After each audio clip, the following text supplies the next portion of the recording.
l'avenir du cloud gaming et de l'e-sport. Julien Pillot, bonjour. Bonjour Jean-Philippe. Julien Pillot, enseignant-chercheur à INSEAD Business School. Absolument. Cloud gaming et e-sport, c'est là qu'on voit qu'il y a un changement de génération. Moi, je ne sais pas ce que c'est. Donc, faut m'expliquer, c'est quoi? Pour être très simple, on va commencer par l'e-sport, c'est peut-être le plus simple. L'e-sport, c'est quoi? C'est l'organisation de compétitions autour de jeux vidéo à succès, tels que Fortnite, tels que FIFA ou autre Halo. Donc, organisation de compétitions virtuelles sur la base de jeux virtuels et un business model qui ressemble comme deux gouttes d'eau à l'organisation de compétitions sportives ou de poker. Et le cloud gaming, c'est tout simplement la possibilité de pouvoir jouer à des divertissements vidéoludiques en s'exonérant de tout terminal physique chez soi, parce que l'objectif, en fait, c'est de jouer par abonnement à des jeux qui sont stockés sur des serveurs distants et une puissance de calcul qui est elle-même stockée sur des serveurs distants, ce qui est rendu possible par tout simplement la pénétration à grande échelle de l'Internet à très très haut débit dans les foyers. Alors, ce que vous nous dites dans un chapitre consacré à l'analyse prospective du devenir de l'industrie à l'ère du dématérialisé, vous nous dites qu'il y a un tempo précis, en fait. Il y a un tempo précis que le numérique impose un petit peu aux industries culturelles. Oui, parce que pour avoir travaillé sur cette question, je me suis rendu compte que finalement, que l'on parle de musique, que l'on parle de films et demain de jeux vidéo, la dématérialisation, finalement, s'est faite selon un tempo vraiment, vraiment précis. Globalement, si je schématise, c'est quoi? C'est d'abord une offre en marge, complètement illégale. On se souvient de Napster pour la musique, on se souvient de Emule, par exemple, pour pouvoir échanger des films de façon dématérialisée complètement dans l'illégalité. Puis l'apparition rapidement de spécialistes. Par exemple, ça a été iTunes pour la musique, ça a été Deezer et Spotify pour la musique également. Puis ça a été Netflix et demain Hulu ou Apple TV pour les films. Et à la fin de la course, de l'illégal au légal, et puis finalement changement de business model, puisqu'on passe de la vente ou du téléchargement illégal à l'acte, à des systèmes d'abonnement où finalement on ne détient plus l'objet culturel en propre, mais on l'utilise et on l'écoute et on le regarde à travers des serveurs distants. Et pour les jeux vidéo, on pourrait suivre exactement le même tempo, parce que effectivement les premières offres légales de cloud gaming vont être mises en place par Google très récemment avec Stadia, par Microsoft à travers son offre xCloud, et on pourrait imaginer que on ait exactement la même dynamique et le même type de business model qui se met en place, c'est-à-dire le passage d'une économie quelque part de marge commerciale, où il s'agit de vendre un jeu fini et d'appliquer une marge commerciale, à un produit de rente, où il s'agit en fait de capter des joueurs par la mise en place d'un abonnement et de les retenir le plus longtemps possible, parce que le cœur de la compétition aujourd'hui, c'est sur l'attention. Là, il y a un concept qui devient majeur, c'est une microtransaction.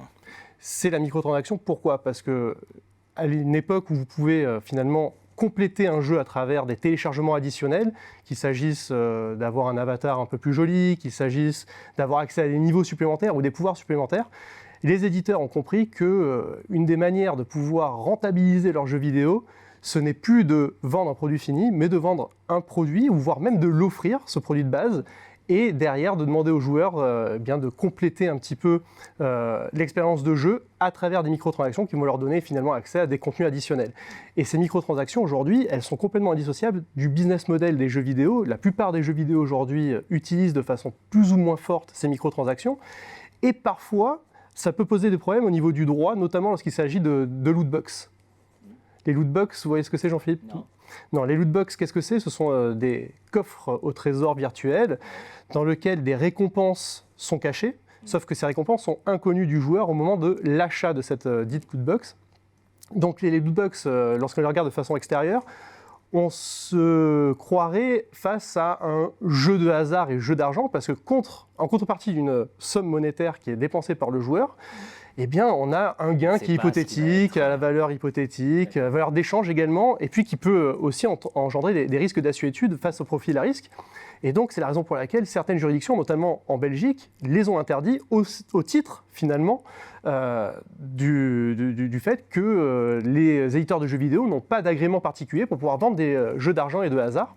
ce qui met en fait en péril toute l'économie du secteur. Et c'est là que moi je m'interroge dans cet article et je m'étonne en tant qu'économiste. Ça fait furieusement penser aux cartes Panini, aux cartes Panini ou plus encore aux cartes Magic, qui ressemblent comme deux gouttes d'eau finalement à ce type finalement de business model complémentaire dans le jeu vidéo.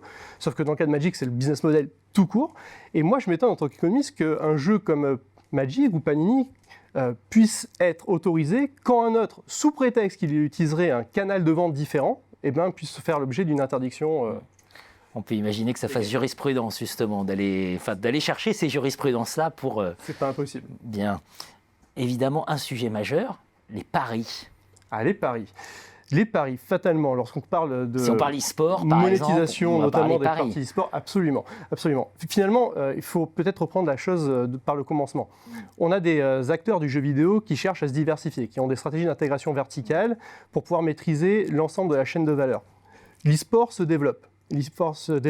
Et finalement, ce qui rapporte le plus d'argent dans l'e-sport, ce n'est pas l'organisation des compétitions, c'est leur diffusion sur des plateformes qui massifient les audiences. Et aujourd'hui, il y a un oligopole sur ces plateformes. C'est Twitch, c'est Mixer et c'est YouTube Live, respectivement détenus par Amazon, Microsoft et Google, no usual suspects.